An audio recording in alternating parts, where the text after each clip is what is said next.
Great week of practice. Great week for the kids. Great week for the coaches.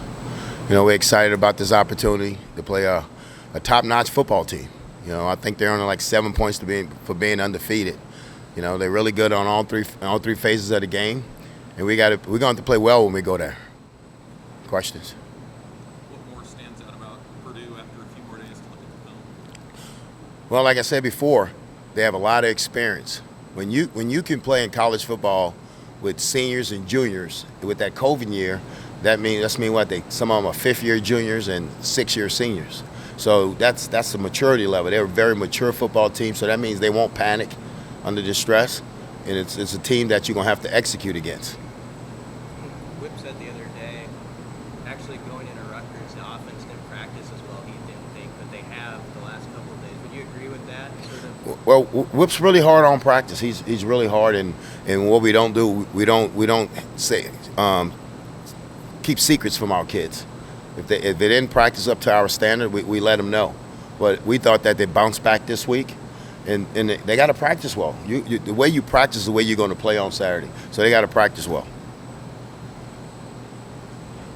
If some defenders that were banged up in primer, do you expect them to travel? Well, they both will travel, and then there will be a game time situation with both of those kids. Hey, what's Ramir's situation? I think he was in a video where he was suited up the other day. Is he available, or what's his? He's available this week. He's available. Is he still sort of in that mixed role as a receiver, running back, or just more special teams? We're still going to use him in both roles. He's a real high football IQ kid, so you can do that with him. Coach, it's been about a month since he had that little shuffle where Coach Fisher handles cornerbacks and safeties. How have you seen the players kind of respond to that shuffle on added attention? Well, I seen the coaches are more comfortable because, like I said, everybody in the country has a corner coach and a safety coach. And some people have a nickel coach because it's two different positions. And when you have one guy coaching them all, we had to do it at LSU. We had to bring Bill in. Bill coached our safeties and Corey coached our corners. So I think it's a pretty idea. I think that's what the NFL does. And I think you got to do that because it's two different positions. It's hard to see all four. That's why you see more spread teams on offense. They have two receiver coaches, inside and outside, because it's hard to see all four of them. But they're comfortable with it right now.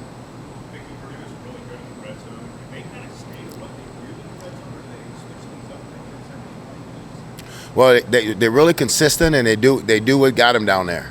Like I said, they have a really good quarterback. He don't make many mistakes. He knows where to go with the ball before the ball snaps. So we got to really play. We got to be tightened up when we get down there. We really got to play good defense when we get down there. Because you're right, they are a really good team in the red zone. Coach Whipple mentioned he was breaking down that 4th and 1 call earlier this week. He mentioned trying to be careful with Anthony Green. Is there a sense of needing to maybe manage his workload down the stretch? And what do you like about the depth behind him? Well, any time you have a running back like Anthony, when you get to this part of the season, we got to be smart with him because he's got a lot of mileage on him right now.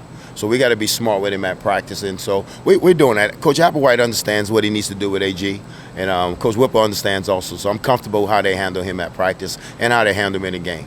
Last week, on the radio, Sean Beckton mentioned you would sometimes call guys in individually for meetings. Are you trying to get to know some guys on the defensive side too, even as you're going through? I mean, what's that like as you're trying to maybe get to know some players on the other side of the ball?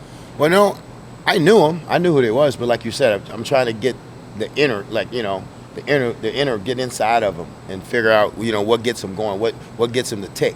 So yes, I have individual meetings, and I continue to have them with everybody on the team. If I see, I need to talk to you.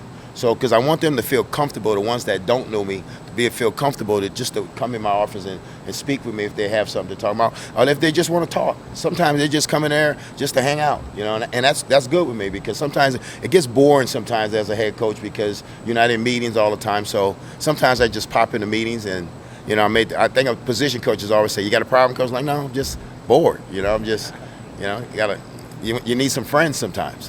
When you're a head coach, nobody wants to be your friend. They're trying to still kick me out the locker room, and I'm not going anywhere. Has it been a strange adjustment the last few weeks? No, the staff's been great, the administration's been great, the kids have been great. Everything's been great. Everybody's just buying in what we want to do. So no, it's strange the way it happened, but now you're settled in with it now. Kind of along those lines, for you just as a head coach? You've been in the role for a month now. How much more confident? How much have you learned kind of being there? Well, I learn a lot every day. Every day I learn a lot on the job about this position, and it helps that I have, Coach Whipple with me, who's been a head coach, Coach Bill Bush, who understands me, who knows what I want, and Coach Beck and Coach Fish and Applewhite, the ones that, to keep me in my place, that, hey, you probably shouldn't do that, So I'm still open. I'm still not the guy that have all the answers. I think when guys think they have all the answers, you know nothing. So I'm still open to suggestions from my staff, because that's why they're there. They're there to help me, and they're doing a wonderful job of helping me in this position.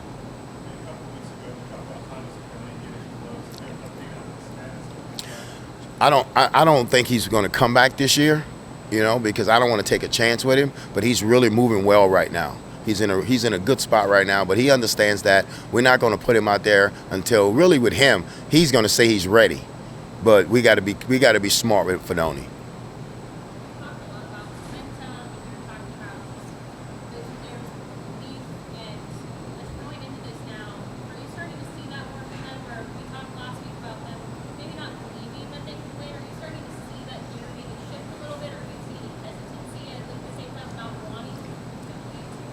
No, because they're going to take on my mentality. They're going to take up my makeup. My makeup is to be aggressive and to get after people. And right now, you're right. They're believing that they can do it. But what they have done, they have bought in to what I'm asking them to do and what the coaches ask them to do. So you see smiles on their face. You don't see doubt in their eyes. You don't see doubt in their body language. They feel like, hey, we're in the game. We know it's going to be slugfest. We know it's going to be tight football games, but we're not scared to be in those situations anymore.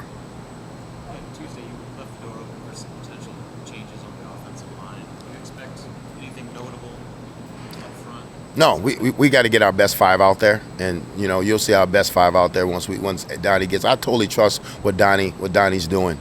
So whatever Donnie figures he's comfortable with, I'm comfortable with.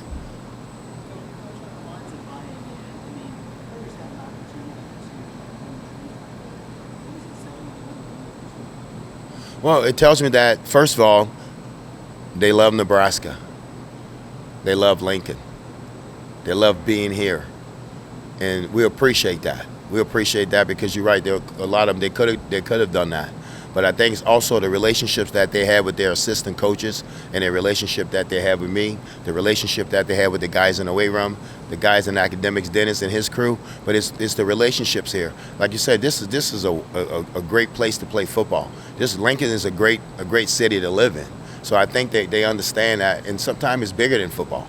And I think the mature kids, they can see that, and we're happy that they're buying in and that they want to stay, because it is a great place. What's the challenge of back-to-back road games? I know logistically there's challenges, playing in a road environment is also a challenge. What do you see in terms of doing it consecutively? Well, we say it's a business trip. We're going for business and business only. Nothing's personal. We're going for business. But I think just to get them to play again. And I think that they stack days. Like I said, they got themselves ready again. Okay, so they're going to stack days. The coach is going to get the best game plan. We'll solidify the game plan this afternoon, and we'll have it ready for them when they get back from meetings. But I think they're going to have confidence. But we got to make sure that when adversity hit, that they bow their neck and say, okay, let's fight through it. So that's what we're going to do out there.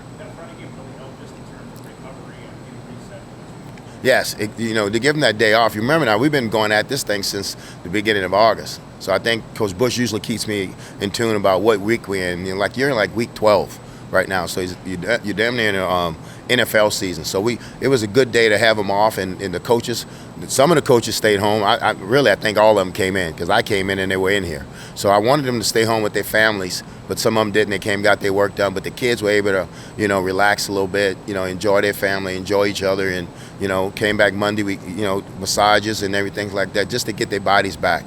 But we appreciate the way the kids are working and the coaches are working right now.